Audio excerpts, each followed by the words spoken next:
bien, ce matin au Florida, nous recevons les porteurs de projets qui souhaitent créer ou reprendre une entreprise.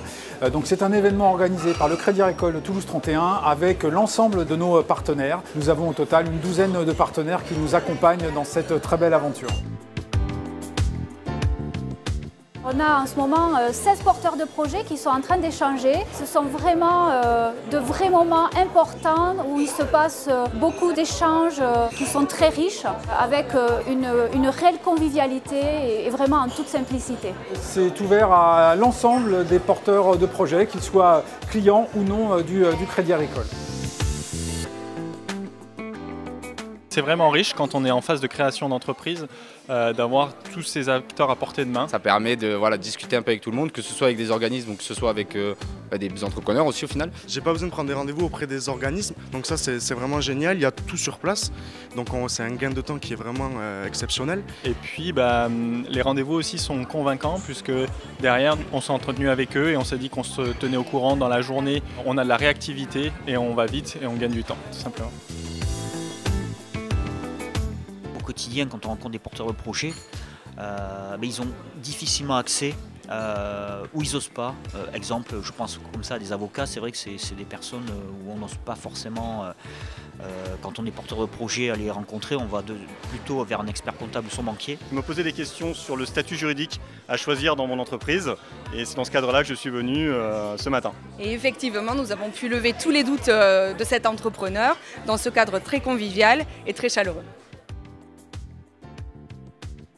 Moi pour l'instant j'ai reçu 5 ou 6 personnes. Ces personnes-là, l'intérêt que j'ai trouvé, c'est qu'elles arrivaient avec une idée qui était relativement précise, mais les conseils que j'ai pu prodiguer ont fait éventuellement modifier la personne par rapport à son projet. Ça permet d'avoir effectivement des actions complémentaires, de pouvoir informer les porteurs de projets de manière assez décalée, assez nouvelle, assez informelle, mais aussi d'avoir un vrai lien entre nous, entre les partenaires. C'est un excellent moyen de travailler avec les autres partenaires, de pouvoir orienter des candidats, ce qui a été mon cas, qui n'étaient pas forcément dans les critères d'éligibilité de mon association, pour autant qu'ils pourront le devenir un jour quand leur projet sera un petit peu plus mature, un petit peu plus avancé. Donc là, on est sur quelque chose de beaucoup plus convivial.